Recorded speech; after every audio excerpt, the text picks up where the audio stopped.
Hello बच्चों, हम लोग 12th के लेंस वाले चैप्टर से एक इम्पॉर्टेंट पॉइंट्स पढ़ लेते हैं, लेंस मेकर फार्मूला, और इस पे बेस्ट क्वेश्चन को क्या करते हैं, सॉल्व करते हैं। देखिए लेंस मेकर फार्मूला है क्या, तो इसका सूत्र है 1/f बराबर n-1 and 1/r1 minus 1/r2। इस सूत्र को हम क्या कहते हैं, लेंस मेकर सूत्र कहते हैं, लेंस मेकर फार्मूला। इसमें एफ क्या होता है, तो लेंस की फोकस दूरी है। एन क्या है, तो लेंस के पदार्थ का अपवर्तनांक है। और R1 और R2 होते क्या हैं, तो ये लेंस के दोनों पृष्ठों की वक्रता त्रिज्याएं होते हैं। ठीक है, अब जैसे इस पे बेस्ट क्वेश्चन आ जाए अगर, कि क्वेश्चन है एक समतल उत्तल लेंस है, मतलब पहला पृष्ठ समतल है और दूसरा पृष्ठ क्या है, इसका उत्तल है, और इसके पदार्थ का जो अपवर्तनांक है वो 1.5 है, और इसकी फोकस दूरी जो है दे दिया है, ये फोकस दूरी 20 सेंटीमीटर है। 20 सेंटीमीटर। आपको ज्ञात करना है कि इसकी वक्रता त्रिज्या कितनी होगी, पता करना है वक्रता त्रिज्या, आपको बताना है कि इसका वक्रता त्रिज्या कितना होगा। ओके, तो lens maker formula important formula होता है, इससे बहुत ज़्यादा संभावना बनती है कि बोर्ड एग्जाम में क्वेश्चन पूछे जाए। ओके, तो ये क्वेश्चन, ये बोर्ड एग्जाम में आया हुआ क्वेश्चन है कि एक समतल उत्तल लेंस है जिसका अपवर्तनांक 1.5 है, इसकी फोकस दूरी 20 सेंटीमीटर है, तो बताइए इसकी वक्रता त्रिज्या कितनी होगी। ओके, तो इसको हम लोग सॉल्व करते हैं, वक्रता त्रिज्या कितना होगा। तो इस टाइप के क्वेश्चन को लगाने के लिए हम किसका यूज करेंगे, लेंस मेकर फार्मूले का। ये फार्मूला क्या है, तो आप लिख देंगे यहाँ पे, पहले सॉल्व करेंगे उसका लिखेंगे कि लेंस मेकर फार्मूला से 1/f equals to n-1 1/r1 minus 1/r2। Okay, अब देखिए यहाँ f का मान कितना दिया गया है, 20 सेंटीमीटर, यहाँ रखते हैं 1/20। n पदार्थ का अपवर्तनांक कितना, 1.5 माइनस 1/1/r1। देखिए पहला पृष्ठ क्या है, समतल है, तो जब ये पृष्ठ समतल है तो इसकी त्रिज्या जो होगी ना, ये कितनी होगी, अनंत है। अरे ये बहुत बड़े गोले का भाग होगा ना, तो इसकी त्रिज्या क्या मानेंगे हम, अनंत मानेंगे। माइनस R2 हमको पता ही नहीं है, इसी को निकालना है, R2 को R मान लिया जाए। चलिए मान लेते हैं इसकी त्रिज्या कितनी है, इस वक्र वाले पृष्ठ की R है, ऐसे कर दिया। अब 1/∞ की वैल्यू क्या होता है, 0, तो ये तो टर्म क्या हो जाएगा, 0। अब 1.5 में से 1 घटेगा तो कितना बचेगा, 0.5, तो इसको यहाँ लिख लेते हैं हम लोग, ये है 1/20 बराबर 0.5 गुणे, ये 1/∞ 0 हो गया, 1.5 में से 1 गया तो यहाँ पे लिख दिया मैंने 0.5। अब ये बचा कि सिर्फ कितना, -1/r, यही बचा। ओके, अब r बराबर क्या हो जाएगा, इधर देखा जाए तो इसका इधर हम गुणा कर देंगे, 20×5 = 100, तो कितना आएगा, 10 सेंटीमीटर, माइनस में आ गया आंसर।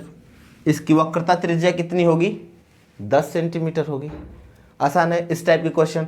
अच्छा, इस टाइप के कुछ और क्वेश्चन भी हम लोग देख लेते हैं इंपॉर्टेंट। ओके, तो नेक्स्ट क्वेश्चन हम लोग देखते हैं। क्वेश्चन क्या है कि एक उत्तल लेंस है और लेंस के प्रत्येक वक्रतल की त्रिज्या जो है वो 20 सेंटीमीटर, मतलब इसकी भी त्रिज्या 20 सेंटीमीटर है और इस वाले तल की भी त्रिज्या क्या है, 20 सेंटीमीटर, तथा लेंस के पदार्थ का अपवर्तनांक जो है ना वो 3/2 है। 3/2 का मतलब डेसिमल में आप कन्वर्ट करेंगे तो वही आएगा 1.5 ही। ठीक है, ज्ञात क्या करना है, पहला नंबर इसकी फोकस दूरी ज्ञात कीजिए। ओके, तो सबसे पहले हमें क्या बताना है, इसकी फोकस दूरी। दूसरा नंबर, इसे AB के अनुदिश काट दिया जाए, AB क्या है, यही ना है, इसके अनुदिश अगर इसको कट कर दिया जाए तो नए बने प्रत्येक लेंस की फोकस दूरी ज्ञात कीजिए। तो यहाँ पे 2 लेंस बन जाएगा ना, इसे कट कर देंगे तो एक लेंस इधर और एक लेंस इधर, थोड़ा सा मिट गया, इसको मैं बना देता हूँ फिर से। चलिए, तो 2 लेंस बन जाएंगे, तो इस दोनों लेंसों की क्या बताना है, आपको फोकस दूरी बताना है। तीसरा पूछा है कि यदि CD के अनुदिश काट दिया जाए, ये CDH है, इसके अनुदिश अगर काट दिया जाए तब क्या होगा, ठीक है, तब क्या परिवर्तन आएंगे। तो ये एक इंपॉर्टेंट क्वेश्चन, ये भी बोर्ड एग्जाम में आया हुआ क्वेश्चन है। ठीक है, तो इसको हम लोग देखते हैं। पहला नंबर क्या दिया गया है, इसकी फोकस दूरी ज्ञात कीजिए। तो भाई फोकस दूरी निकालने के लिए हमारे पास फॉर्मूला है, चलिए इसको सॉल्व किया जाए।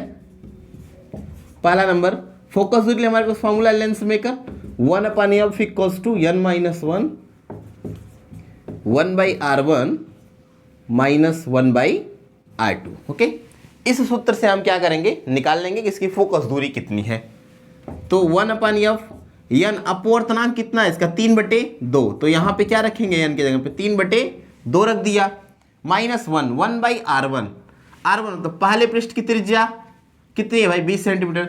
दूसरे वाले पृष्ठ R2 इसकी भी त्रिज्या 20 सेंटीमीटर है। अब देखिए आप इसको रखने में सावधानी क्या है, ये R1 इसकी त्रिज्या इधर होगी ना भाई, इसका गोला तो इधर ही बनेगा और इसकी त्रिज्या इधर होगी। तो R1 को जब रखेंगे तो इसका चिन्ह क्या रखेंगे, बाएं साइड है ना इधर, तो धनात्मक रखेंगे। तो 1/20 फिर माइनस, ओके। R2 इसका चिन्ह क्या होगा, इधर होगा ना, ऋणात्मक होगा। तो ऋणात्मक होगा तो ये प्लस हो जाएगा, डायरेक्ट रख दिए, ये क्या हो गया प्लस।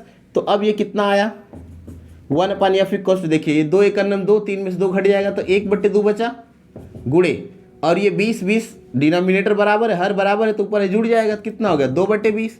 तो 2 से 2 कट गया, तो फोकस दूरी कितना आया इसका 20 सेंटीमीटर। एक आंसर हमारा आ गया पहला नंबर कि इस लेंस की फोकस दूरी कितनी होगी 20 सेंटीमीटर, ओके। दूसरा क्या पूछा है, इसे ए बी के अनुदिश काट दिया जाए। इस ए बी के अनुदिश क्या कर दिया जा रहा है, काट दिया जा रहा है। तो नए बने प्रत्येक लेंस की क्या निकालना है आपको, फोकस निकालना है। देखते हैं कैसे निकालेंगे। दूसरा नंबर देखो, अगर इसको हम यहां से कट कर देंगे ना, तो कट करने के बाद ये कुछ ऐसे दिख रहा है आपको, ऐसे हो जाएगा, यानी पहला पृष्ठ समतल बन जाएगा और दूसरा पृष्ठ उत्तल बन जाएगा। भाई ये तो समतल उत्तल वाला लेंस बन गया ना। अब इसके लिए देखिए फोकस दूरी का फार्मूला वही है अपने पास, लेंस मेकर फार्मूला। अब यहाँ से मैं उसको सॉल्व करता हूँ, सेकेंड वाला आप ध्यान दीजिएगा। देखिए 1/f equals to n-1 1/r1 - 1/r2, यही लगाएंगे। तो 1/f बराबर n अपवर्तनांक, पदार्थ तो नहीं ना बदलेगा, वही ना है, 3/2 है तो 3/2 ही रहेगा, माइनस 1/r1। आप देखेंगे ये जो पहला पृष्ठ है ना, ये पहला पृष्ठ अब समतल है और समतल पृष्ठ की त्रिज्या क्या होती है, अनंत होती है। तो 1/r1 मीन्स 1/इनफाइनाइट माइनस r2, ये दूसरा पृष्ठ, ये तो इधर है ना, इसकी त्रिज्या इधर होगी, तो ये फिर माइनस चिन्ह में रखा जाएगा तो ये प्लस में आ जाएगा, ओके। और r2 का मान कितना है, कितना भाई 20 सेंटीमीटर है। ये 1/इनफाइनाइट तो 0 हो गया, ये कितना हो गया 0, और 3 का 2 किया तो 3 - 2 करेंगे तो 1/2 बचेगा ना ये। तो इसको फाइनल हम यहाँ आगे लिख लेते हैं। तो ये बचा आपका 1/2 गुणे, ये तो 0 हो गया, गुणे 1/20। तो भाई ये तो आ गया आपका 1/40, यानी 1/f बराबर 1/40, या हम लिख सकते हैं f बराबर 40 सेंटीमीटर। तो अब फोकस दूरी कितना हो जाएगा 40 सेंटीमीटर, डबल हो जाएगा भाई, पहले 20 था अब कितना हो गया 40। तीसरा सिचुएशन क्या कर रहा है कि अगर हम CD के अनुदिश काट दें तो क्या होगा। देखिए अगर आप इस CD के अनुदिश काटेंगे तो ये जो वक्र पृष्ठ है और ये जो वक्र पृष्ठ, दोनों की त्रिज्या में कोई बदलाव नहीं ना आएगा। जितना त्रिज्या इसका था उतना ही रह जाएगा, जितना त्रिज्या इसका उतना ये भी रह जाएगा, त्रिज्या में कोई बदलाव नहीं आएगा, बस लेंस का आकार क्या हो जाएगा, छोटा हो जाएगा। इसका मतलब ये है कि जब इस त्रिज्या में कोई बदलाव नहीं आ रहा है, यानी R1 R2 में कोई बदलाव नहीं आ रहा है, लेंस के पदार्थ का अपवर्तनांक भी नहीं बदल रहा है, तो फोकस दूरी बदलेगा, नहीं बदलेगा। तो इसका मतलब फोकस दूरी वही रहेगा, जो 20 सेंटीमीटर है ना वही रहेगा। लेकिन अब जो लेंस नीचे था ये भी तो प्रकाश किरणों को ले जाकर के मिलाता था, जहां पे वस्तु का प्रतिबिंब बनता था नीचे वाला भी तो प्रकाश किरण को मिलाता था, ऊपर वाला भी लाके मिलाता था। तो अब ऊपर वाला लेंस तो प्रकाश किरणों को मिलाएगा, पर ये नीचे वाला लेंस अब प्रकाश किरणों को नहीं मिलाएगा, यानी कि नीचे से प्रकाश किरण नहीं जाएंगी तो जो प्रतिबिंब बनेगा उसकी तीव्रता क्या हो जाएगी, घट जाएगी। तो अगर हम CD के अनुदिश काट देंगे तो फोकस दूरी में कोई परिवर्तन नहीं होगा, सिर्फ बने हुए प्रतिबिंब की तीव्रता में क्या हो जाएगी, कमी हो जाएगी, यानी कि तीव्रता घट जाएगी, ओके। सो हमें लगता है आप समझ गए होंगे कि लेंस मेकर फॉर्मूले का यूज हमें कैसे करना है, और इस पे बोर्ड एग्जाम में क्वेश्चन आने की संभावना ज़्यादा होती है। चलिए अब अगले वीडियो में मिलते हैं कुछ अलग कॉन्सेप्ट के साथ।